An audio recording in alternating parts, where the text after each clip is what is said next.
Welcome. This is the Insider's Edge to Real Estate Investing with James Nelson, the principal and head of Avison Young's Tri-State Investment Sales Group. In this program, you'll learn game-changing strategies to outperform the market. James will teach you how to source, execute, and capitalize on the best real estate opportunities in New York and around the world. Now, here's your host. This podcast is for educational purposes only and should not be relied upon for investment decisions. The opinions expressed are those of the guests and not their companies. Listeners should not act upon the information without first seeking appropriate advice from an accountant, lawyer, or other professional. Welcome to episode number 218 of the Insider's Edge to Real Estate Investing. This is your host, James Nelson, now principal and head of U.S. investment sales. Yes, you heard it right.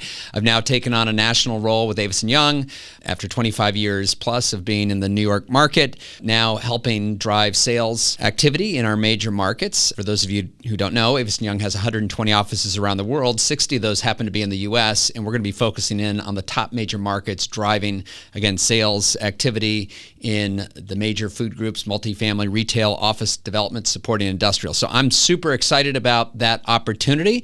And I'm equally as excited about our guest today, our friend Jason Muss, and very fitting in that, yes, Jason, coming from a family business, they're celebrating 120 years here in New York, but Jason has also branched out into some new markets. So we're going to get into that on the show today. Jason is president of Muss Development, a family real estate firm, again, founded in 1906. The company started from building single-family homes to today more than 15 million square feet of commercial, residential, industrial, and retail space.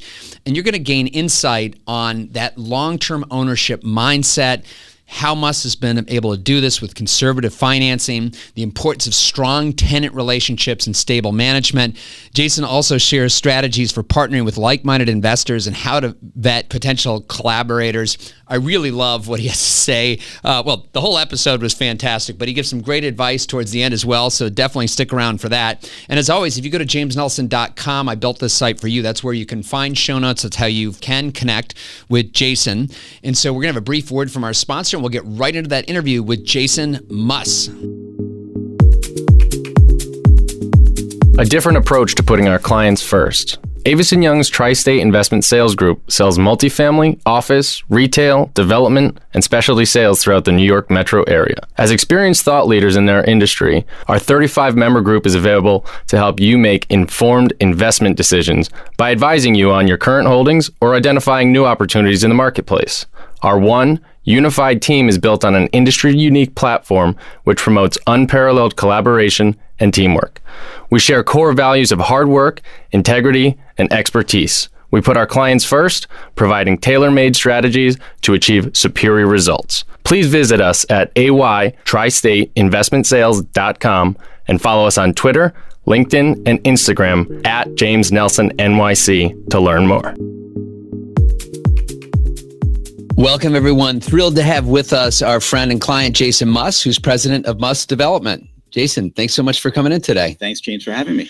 And first and foremost, congrats. Muss Development turns 120 years old this year. I know you haven't been there for the whole time, but maybe you could bring us back a little bit and talk about kind of its founding and how the company's been built up over the years. Sure. So my great-grandfather came here from Lithuania. He was an immigrant and an orphan. He had to learn a trade, and that was carpentry.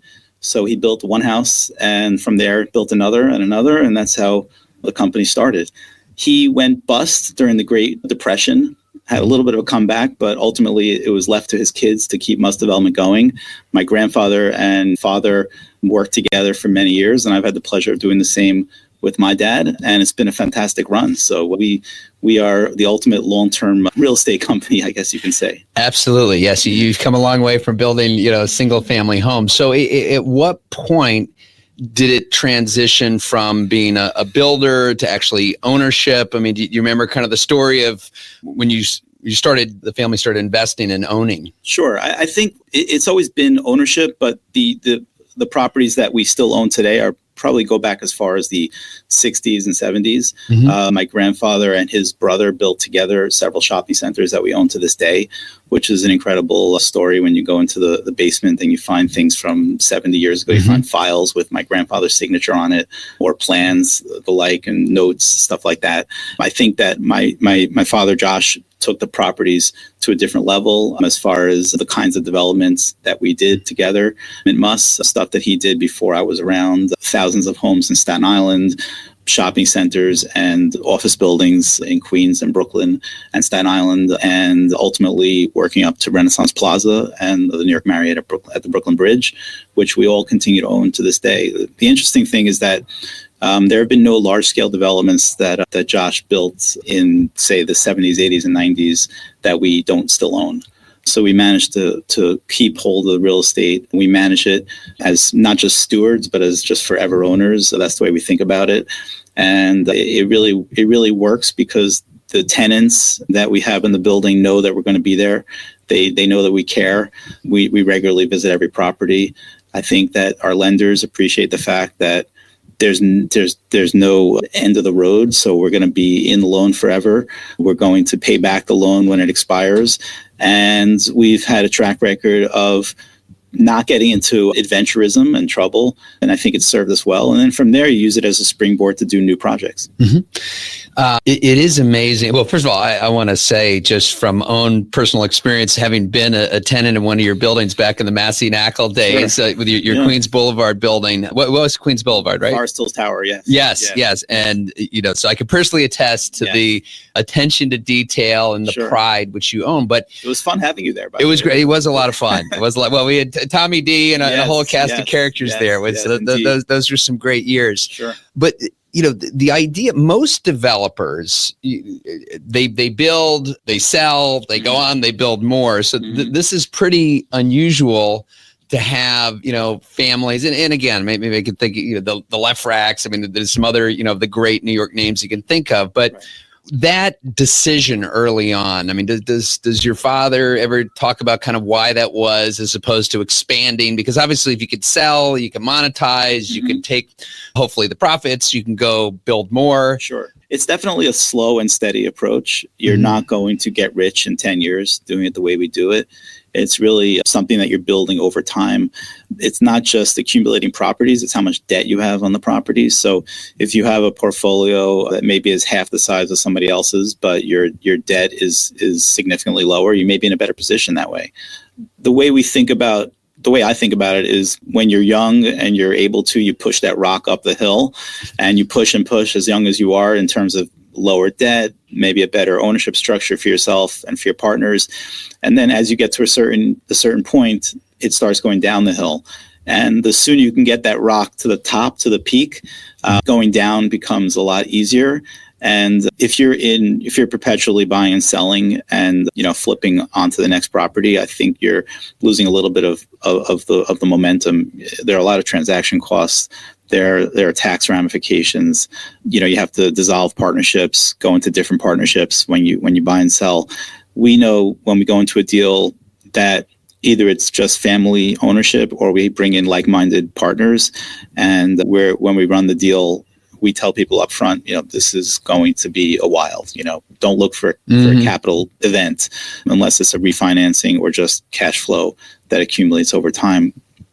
And I'm pretty comfortable with that. I think that there's actually a lot of pressure off of you when you're not looking to sell in 5 years. Not that we're not actively managing the deal, every deal that we have all the time, but we don't have to be as interest rate and cap rate sensitive as others. We're not looking, the 10-year treasury is a very important thing, a very important metric to us, but it's not life and death. Right. If rates go up, we can survive that without a problem.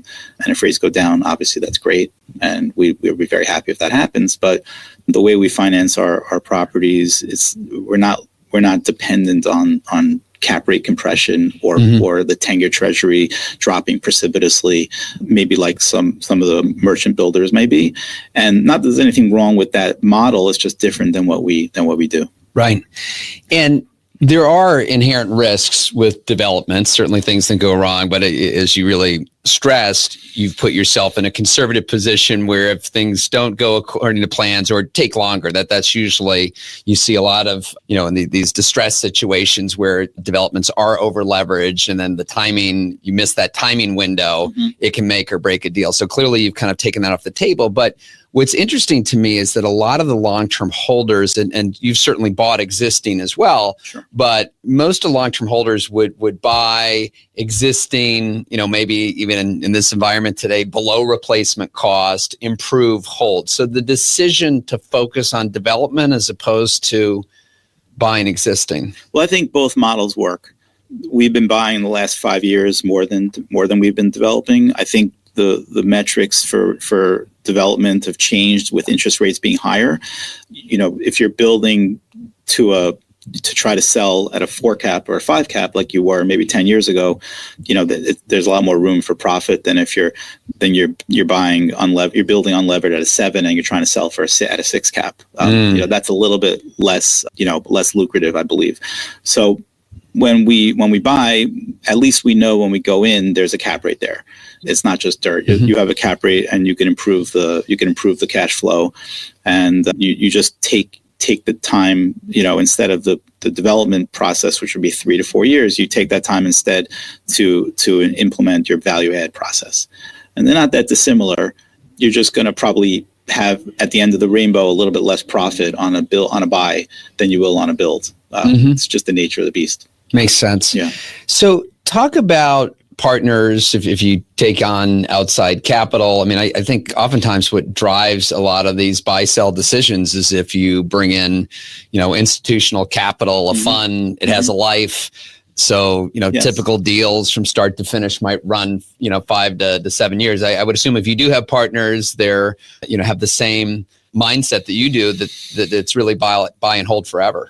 Absolutely. Like-minded is what I said Yes. earlier, and that's sort of the way we think about it. We have done deals with other families. It's often on a 50-50 basis or close to it. And the idea would be there's some sort of a reason to partner with somebody else. In the past, we were competing with another family on a large deal that we ended up buying together.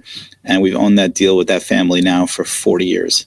Wow. So the family... Did you know them before the transaction? We didn't know them before the transaction. Isn't that a little risky? I mean, how did you know at the time that they were going to make for a good partner? I mean, so again, if your hold period is forever, and you've only recently met... Right. Well, it was a family, and they had extensive real estate holdings also. And we really didn't have a choice, because if we went against them on the deal, it would have driven the price up higher, and we possibly would have lost the deal. We might have lost the deal, probably would have actually, because they were pretty deep pocketed at that point. But we were more on the ground. So we made a pitch, basically, let's buy it together and allow us to run it on behalf of the partnership. We're very transparent with everything we do. And, it's been a terrific relationship. And I think because of the way we operate, we can do things like that. We have other deals which are smaller, where we just have a terrific relationship with partners, because what it comes down to is running the properties well and showing the value. And if you can do that, if you could create the value and you can show it, what's going to happen if you sell is ultimately people are going to be looking for another real estate deal. If the one you have is good, and you're probably going to try to do a 1031 anyway, unless there's a really good reason to sell it. Why would you? Right. So we certainly have listeners on this show that families that have that forever hold mentality, but we also have a lot of aspiring investor operators, those who are definitely raising capital for deals. Most of the capital out there does have that kind of short-term life, but for those who understand kind of the benefits and the generational appreciation, if they have that dream to hold on to that asset forever, what advice would you have for those people about how to approach those discussions? Because especially for someone who's maybe newer in the business, to attract that long-term capital, how do you think they would go about doing that? Well, do what Larry Silverstein did. He had partners in the early years, and he had a mechanism to buy out his partners if he was able to. And I would say if you go into a deal, say it's a value add 100-unit apartment building somewhere in Brooklyn, and there's a lot of there's a lot of bad management there or something like that, and you really don't have $10 million in equity. So you put in your $500,000 that maybe you raise in your friends and family, and then you figure out a way to get the rest of the money.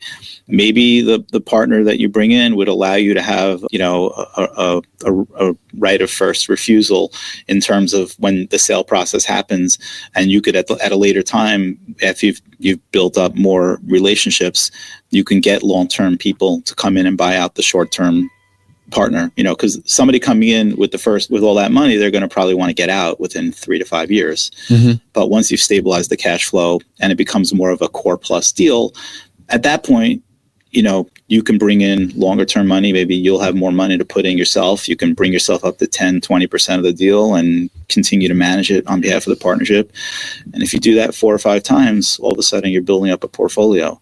So there's definitely many ways to skin the cat in real estate. But I would say that if you're that person who's up and coming in real estate, and you know that the only way forward is to raise the cash and it's short-term cash, but you still want to build a long-term portfolio, just try to find some sort of a hook, convince the people putting in the money that it's not going to cost them anything to give you this opportunity. It's going to be a price that you have to agree upon, but by having the ability to bring somebody else in, you're for maybe a very small price to pay for the deal, you're potentially increasing your ability to continue with the deal forever. Yeah. Or for longer. No, that's fantastic advice. The other approach, that they could try to come to, a family who also likes to hold forever. Do you ever get approached by, emerging sponsors, operators who say, hey, Jason, you seem to have, big holdings here. Would you consider partnering? Does that happen? And how do those discussions usually go? We've come into a few really interesting deals that way. Mm-hmm. People that I've known or know in the marketplace, they have money, they have the wherewithal, and they also have an ability or desire to go into real estate, but they might not have the management company or the infrastructure that we've set up over the years. So they'll ask me to come in on a deal and put in 20, 30, 40, 50%.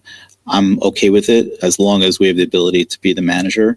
Mm-hmm. And we either manage it on the ground or we're the asset manager. That works. We're open to all kinds of ideas. We've done so many different deals in that way. And some of the best deals we have in our portfolio are from that. Mm-hmm. From that approach. I think what it really comes down to is temperament. If you agree with somebody on temperament in terms of how you talk to people, how you approach deals, how you handle adversity, when that big anchor tenant leaves and there's a hole in the shopping center or the office building, what is your reaction? Is it yelling and screaming, or is it rolling up your sleeves and trying to figure it out? We had that situation in the building that you were in, Forest Hills Towers, where JetBlue was the anchor tenant for a number of years, and they vacated the building. They went to Long Island City. This was back in 2012, and we were really up Schitt's Creek because they were in the probably 200,000 out of 350,000 foot building, and we had a mortgage and we had taxes and the like, and we just said, how can we figure this out? We got fortunate in that an unfortunate thing happened in New York City, Hurricane Sandy, and FEMA needed space on a temporary basis. We did a deal with them over a weekend for 200,000 feet. On Friday, they called us. On Monday, there were trucks rolling into the building with their equipment. It was an incredible situation. Yes. A typical lease takes how long? Typical lease would take 3 to 4 months to negotiate, and then probably another 2 months to paper with attorneys. This happened over a weekend. It was an incredible situation, but FEMA was only going to be there for a year and a half to 2 years. So we still had this impending hole. And it took 7 or 8 years, but we gradually filled the building up tenant by tenant, 50,000 feet here, 20,000 here, there, 10,000, 15. Right now, the building's 100% occupied, maybe 99% occupied, doing extremely well. And it was because when this hole happened, we pivoted really quickly and we didn't panic. We picked up what we could. We sucked it up when we had vacancies, and that's how it works. But just stepping back on a broader basis, it's really about temperament and how you get along. that's how we select, partners and people to do business with. And I think that, if somebody were to approach us, I would look at, first of all, probably do a LexisNexis search to make sure they're not involved in any litigation, which is a very, people who've litigated in the past. You're answering my next question. Yeah. I was going to ask, well, how do you know if you just meet some of because when things are friendly and going well, right. But then it's really when challenges come up. And if somebody's been in business for 20 years and there's no whiff of controversy or issues, obviously everybody's going to have business disputes with people over the years, but it's how it's handled, what's said, what's not said. It's a very small world, real estate. So you could discreetly call people that they know and ask, off the record, what's the bottom line with this individual? And if you call 3 or 4 people and you listen carefully, you can find out somebody's temperament. It's not as if people don't think something positive about somebody else, they probably will say nothing. And if 3 people in a row say nothing, that's probably not a good starting point for a relationship. So, we all know within 2 or 3 degrees of separation, every single person in the real estate industry, you probably is not a person who's doing business in New York City who you couldn't find out about. So if it's somebody in the industry here in New York, I'll know. And if it's somebody outside of New York, it's not that far. It's not going to be very far away to get the information and figure it out. And you want to do that really early in the process. Yeah. So I've known you for years. You've always very even keel. And it's funny because we've never talked about this topic on the show, but just the idea of, yes, temperament, but also, managing stressful situations. I've got to imagine if take us back to 2011, your major tenant empties. You've got a mortgage that you have to pay. How were you able to personally deal with that? Were you able to compartmentalize that as because there's always issues in this business, right? Every single day. Are you leaving them at the office? Are you? 100%, 100%. If you take the stress of real estate home, you're in big trouble. We have probably somewhere between 40 and 50 different properties. There's always a problem. Not one day goes by without a problem. So you just don't think about it at night? No, I think about it to the extent it's productive, but if it's not productive anymore, I don't think about it. We are, for the most, and by the way, a big part of having peace of mind is not being in over your head on debt. It's a huge, huge thing. If you're not overextended and you're not, and you don't have a loan coming due that can't be paid off, even if it's 3 or 4 years down the road, that's stressful. So I think we all kind of knew in the back of our minds when rates were at 2 to 4% that was not going to last for long. What we did, and what I think would be wise for people to do if they can, is just trying to take as long of a loan as possible.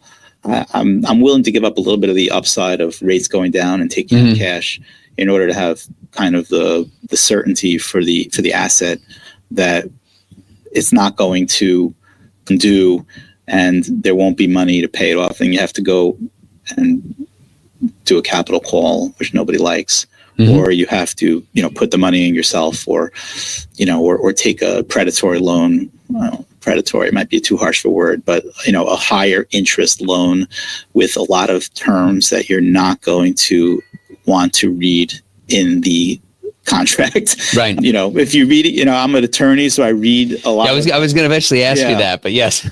I am an attorney, not a practicing attorney, but I do make it a point to read the relevant documents from lenders, leases, partnership agreements, all that stuff. I do read it myself and ask the attorneys, is there anything to be concerned? This seems a little bit scary. And the answer was usually, it really depends on what happens next, if there's a problem or not. But if you're very careful as to what you sign and you have a good long-term outlook, you should be okay. And how do you deal with problem solving? So you have 40, 50 projects going on, buildings. Things are coming up every single day. Buildings, So you've got things that are coming up all the time. How do you figure out how to deal with situations, how to prioritize? Well, we have quarterly meetings on every property. And, sometimes if they're smaller properties, you'll bunch it into one quarterly meeting. And so every 4 months or so, we're we're discussing every property. So at least in a group setting, like with everybody who's all the disciplines, leasing, management, accounting, legal, everybody's sitting in a room and talking about the properties. So you'll know in advance if something's percolating. Yeah. Obviously, if there's a problem, if somebody, was happening in Staten Island last year where somebody drove into a storefront, panicked, backed up, drove into a different storefront, panicked, went forward, went into another store. When stuff like that happens, you know about it right away.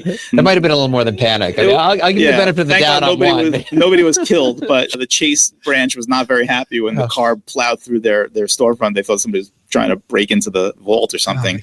But when, or if there's a dramatic flood or something happens where it's just out of the ordinary, you're going to know about it, or if you're building your construction, you're building a property and the concrete contractor goes bankrupt, which just happened to us. Like when you're in the middle of a building, you're on floor 7 of a 12-story building, and all of a sudden nobody's coming, nobody's been there for a week, and you inquire and whoops, the person's bankrupt. So now you got to go replace, they got somebody. Is that usually they're hopefully bonded, but then you got to go and call it? And yeah, well, it depends, I guess, if you're, the GC or if somebody else is the GC, and, stuff does happen, whether you're building something or whether you own something.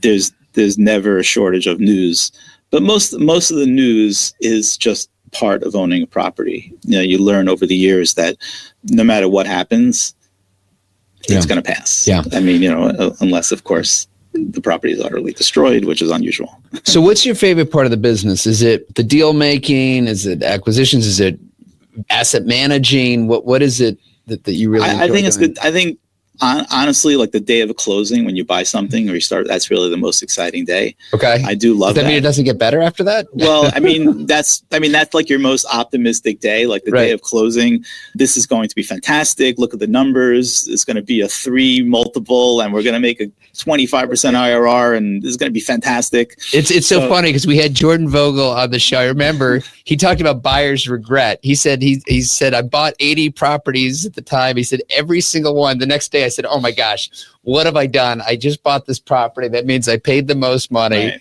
So. Usually the regret doesn't happen for until 6 months or so. But yeah, the most optimistic time in my experience is the day you close, because everybody's congratulating you, the lender, everybody's all excited.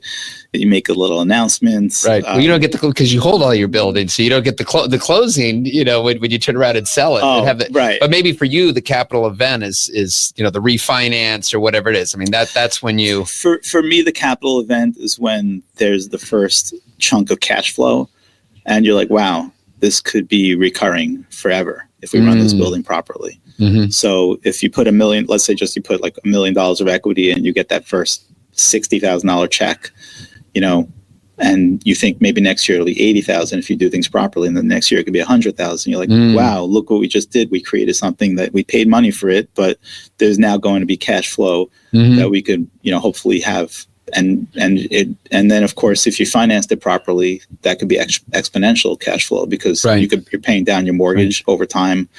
And if you get lucky when you refinance it, maybe you'll have a little bit lower rate. You'll be able to amortize the loan down from maybe $6 million to $4 million. And when you refinance, there'll be less debt. So you could have better cash flow, and the tenants that are in place, hopefully when they leave, there'll be a much higher rent, and it won't be too expensive to put them in. So all these things are happening, and that's why when you buy a property, you're feeling good about it. But to me, obviously the most positive thing is when you actually have shown the concept. Everything you buy has a thesis. Just like you're in college, you have a thesis statement, and the thesis is, this shopping center is in an area that I believe is going to grow and be strong because of this and that employment, data or information, and that school and that, and that highway and those people and this demographic and all this stuff is going to create more demand.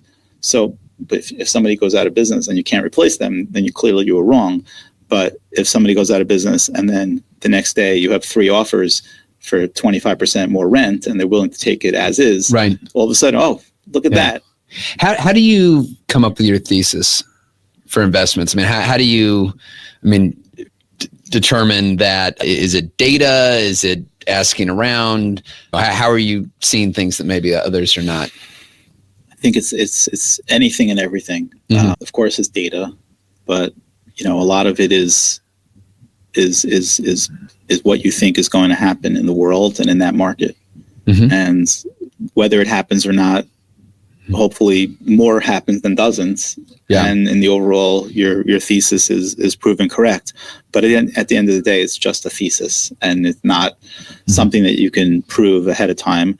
And sometimes things happen that your thesis could be 100% correct, but if the property you bought has an environmental problem, or the roof collapses, or there's a fire, or something like that, then it doesn't matter how smart you are, you're going to have to deal with that. But for us, there's an underwriting process that first and foremost you have to do the numbers and make sure that the numbers bear up in terms of what where you think it's going to go. You can't buy something if the returns that even if your returns are based upon things going reasonably well, and if even those returns are not showing good, are not showing as you're going to make enough money to make it make sense, then obviously you don't do the deal. So once you get past the numbers that it's an acceptable return, then you have all the, to me, then you have all the underlying issues that can't be quantified. Will retail collapse because of Amazon?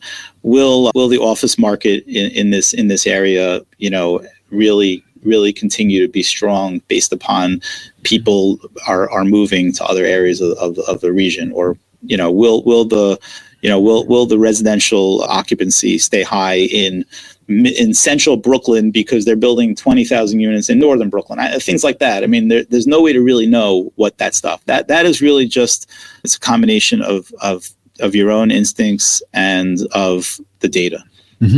So I wanted to shift up a little bit about the different asset classes that you're involved with, and then we can talk about the different geography as well. So you are in office, you're in multifamily, you're in retail, you have a hotel, you have a nursing home.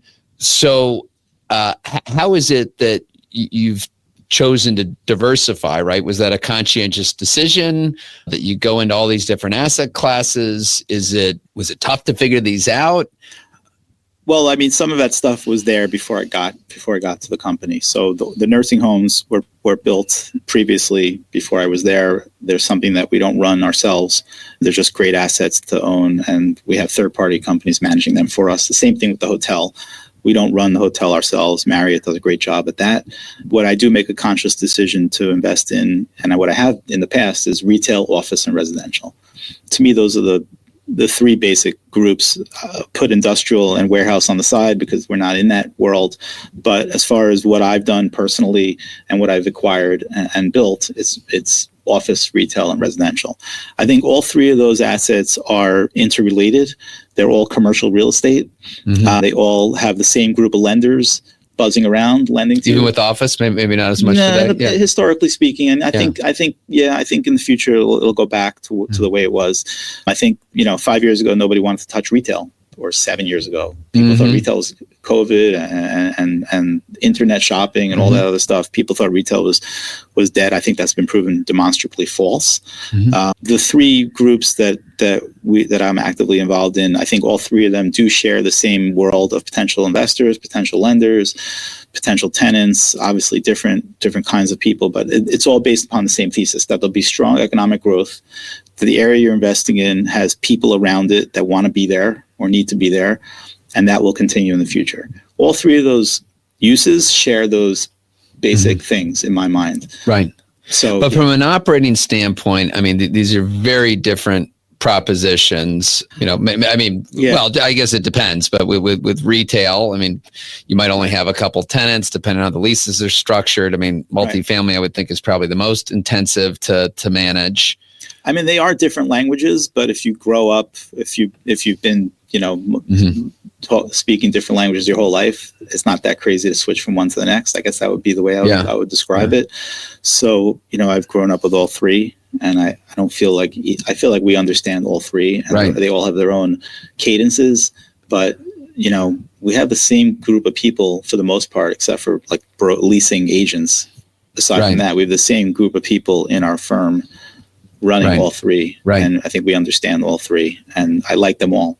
I think that, office has certainly had a little bit of a slump in the last few years, but the inverse of the slump is that nobody, it's harder to build it. Right. And there may be huge Class A super modern towers being built, and I think nobody's denying that that's an amazing thing. But the Class B or the outer borough, I should say, boroughs outside of Manhattan, office buildings are not being built because it's not economically feasible to build that kind of a lot of them being converted now. Yes. So I think that the future of office will continue to be bright. There are going to be a few obsolete buildings out there, but the land that they're sitting on is valuable, right? And there's always an adaptive reuse for everything in some way.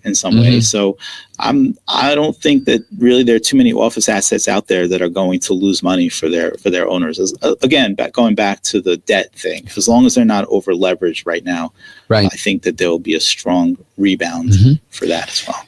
There's still, office is certainly the most capital intensive though, right? I'm sure with multifamily, if you're going to do a big value add, you go in, but then obviously once you've improved the apartments, okay, so maybe every 10 years you do a refresh, but other than that, clearly with office and with the build outs and the TIs and the downtime, for sure. Does that in your mind add a lot more risk to the equation? Obviously you got to have the reserves there are a few ways to think about that. First, you could try to buy office buildings that have a lot of tenants, because no one tenant will bring you down.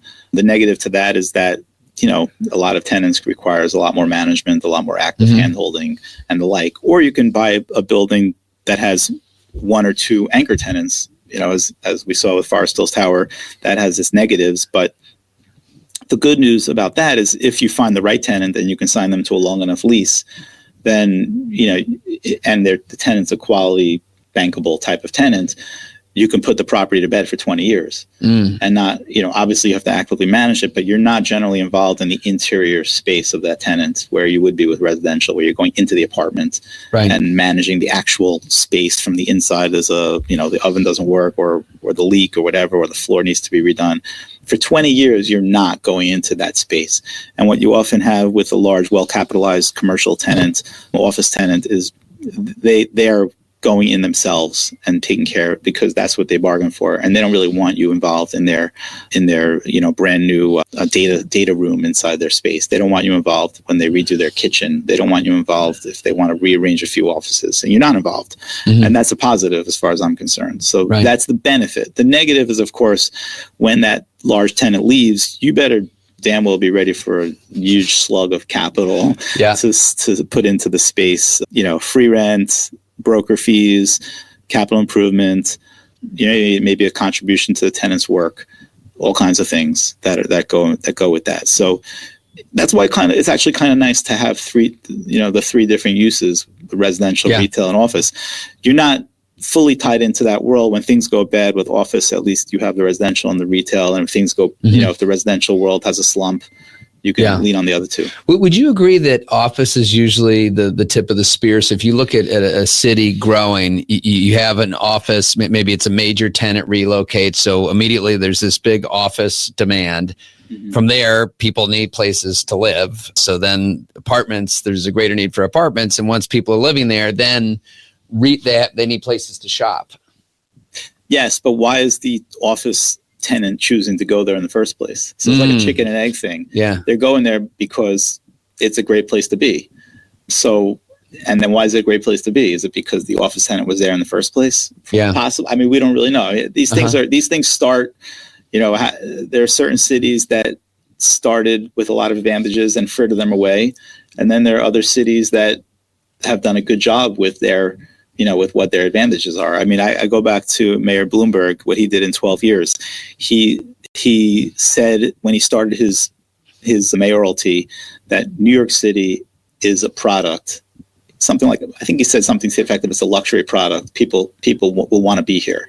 Now, you could argue that he should have made it less expensive to be here, but what he did was, in a brilliant way, was he created new nodes in New York City that didn't exist. He created the Roosevelt Island Innovation Center, yeah. all that. He created the Hudson Yards. He rezoned large swaths of Williamsburg and other areas to allow for more residential. So if you're a city that that makes it that builds upon your strengths, like I think New York historically has, and I think it's trying to do it still to this day. I think say what you want about Mayor de Blasio, Mayor Adams. I think both of them at least realize that New York City's strengths have to be played up to. We have to really do a good job of pushing the narrative that we're an irreplaceable city. If you think about what New York offers, it's access to 30 million commuters within an hour and a half distance. There's no other city in America that comes close to that kind of connectivity. That the centrality of New York for culture, arts, entertainment, culinary, finance, all these different things that New York has. I think there's often a back and forth between the people who are doing their best to screw it up and the people who are trying to make people realize all the strengths that New York has. I think that if we can stay away from unforced errors as a state and a city, there's really no stopping where New York can go. Yeah. Well, we could definitely do a whole nother show on those last comments. But yeah, I mean, I agree. There's certainly no other city like New York. Now, that being said, you have, and I don't know if this is as of late, but you've expanded the portfolio into the Southeast. So maybe talk a little bit about what prompted that and then how you decided where to go. Well, things happen because of relationships. Our presence in the Southeast is largely because of really phone calls that I received over the years from various friends of mine who wanted to bring us into deals. So that's how we started in Alabama. We bought into a great property there. Had you been before? I'd never even been there. No. The day that I landed and saw the property was the day we decided to do the deal.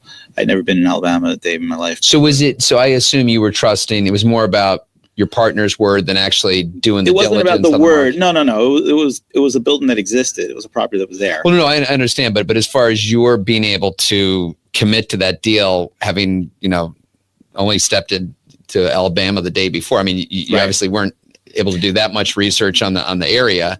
Was it really because your partner was able to convince you that this was? It was just a very attractive deal, and I was able to see it, and I didn't think that. I thought it was just worth the money. I just basically said it's kind of a gut. It's a flyer I'm taking on this particular deal, but I just was it multi? Yeah. Existing and what is some? It was existing, and it was a very well built, beautiful community that had strong cash flow and very little competition, and it made sense to make the deal.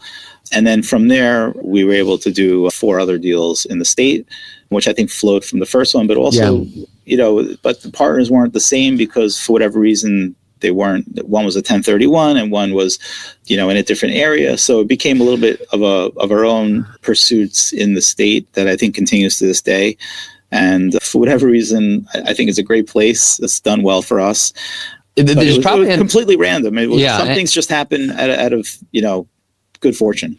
So I've got to imagine the competitive landscape to buy that deal is nothing like here in New York. I mean, here in New York, you got 100 buyers plus for every property, if not more. I mean, down there, you probably don't have the international competition. So that's good when you're looking to buy it. Now, you maybe I'm answering my own question. You're not concerned with that when you go to sell because if it's not a deep market. But do you find that, and for our listeners, that when you go into a secondary or tertiary market, you can just, you've got less competition, you can strike a better deal, more favorable terms? You'd be surprised. People who live in the vicinity of these markets really want to buy in these markets, and they're willing to stretch to make it happen.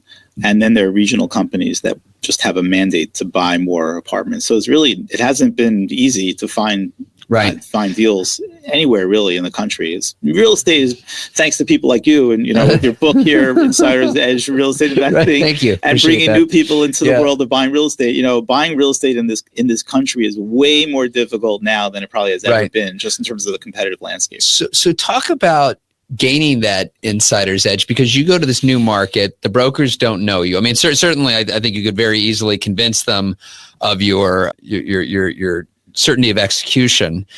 But how do you? I mean, if you are competing with the local buyer who's presumably had that decade plus relationship with that local broker. Yeah. How are you? I mean, besides paying more money, how are you? There's no good answer. I ask people to put, .com after my name and look me up. Muss.com. Just go and look us up. That's really what it comes down to. You have a reputation that you built over many years, and a reputation that you built over the last year. Yeah. Because you're always reinventing your reputation. You always have to regenerate. You can't just rely on what you did 10 years ago. If you're an asshole in January and it's now February, it doesn't matter if you were an angel for the last 30 years. People don't care. They want to know what you've been how you've been acting lately, what you've been up to in the last year or two. What happened when you had a stressful loan situation? Did you lawyer up and threaten to declare bankruptcy, or did you man up and come to an agreement with your lender that requires you to pay a certain amount of money over a certain amount of years and suck it up and try to make a deal that's working, that it's going to work for both? You gotta really just figure out if you're in this for the next few years or if you're in this for the next few decades or or even longer. I think that's really what it comes down to. How do I convince somebody to do a deal with me? I don't want to have to convince them. Yeah. I want them to want to do the deal and for it to be, mutually advantageous for a very long time. That makes a lot of sense and incredible advice to live by.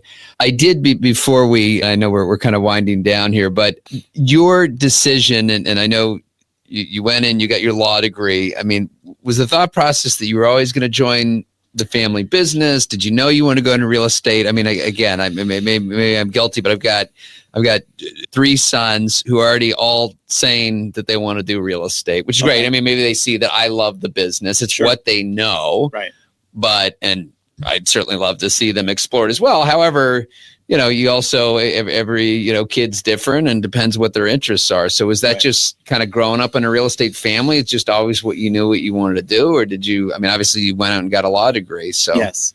Well, a law degree, in my opinion, is a business degree for real estate. Business school is geared towards, I think, Wall Street and finance. At least it was back in the day. Maybe I'm not as up to date on what it is now. But if you want to go into finance, investment banking, or the like, business school is probably the right thing. I think if you want to go into really any kind of entrepreneurial business, a law degree is a great education. It's an extra year. It's probably not, it's kind of like the Karate Kid, wax on, wax off. You don't know why the hell you're doing it until it's done. And then you realize that you've gained some skills.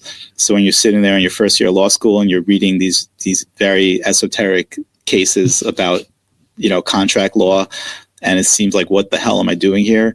And then like 5 years later, you read a contract. You're like, oh yeah, I remember something about this in 1L when I was a 1L back in NYU Law School. And if you have that kind of a mindset, I would say it really is kind of like the Karate Kid. It really is. It's about repetition that seems pointless, but then when it's all done, you've gained the skill, and it allows you to interact with the world in a lot better of a way. And what it also does is it allows you to ask much more informed questions of the professionals around you when you're buying and selling and doing leases and doing loans and all the other things you're doing. Great. Yeah. And then lastly, what advice, for people who are looking to get into the investor side of the equation? So, whether they're in school, they want to, and I don't know, is the advice they go work for a big development company, they go work for a smaller firm, try to strike it out on their own? I mean, what do you usually tell people who want to start getting into investing? When you say investing, do you mean but buying property? Investing on their own account? Yeah. It's funny. I was at my son's high school a few weeks ago, and they asked me this exact question. One of the kids said, I want to buy real estate. How do I go and do it? So I'll give you the same answer. The answer is dialing for dollars. That's what it comes down to. You have to raise a certain amount of money to buy a property. And if you don't believe in it enough to have a live conversation with somebody about the property, and if you think that sending an email is going to do it, you have another thing coming to you.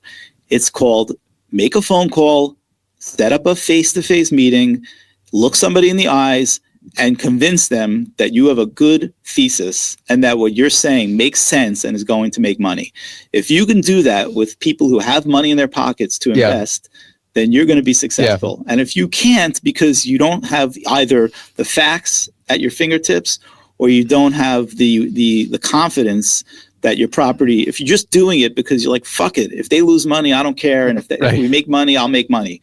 That's a horrible attitude. You have to believe it from the bottom of your heart that the property you're looking at is going to make everybody money, not just your promote, not just your fees, none of that shit.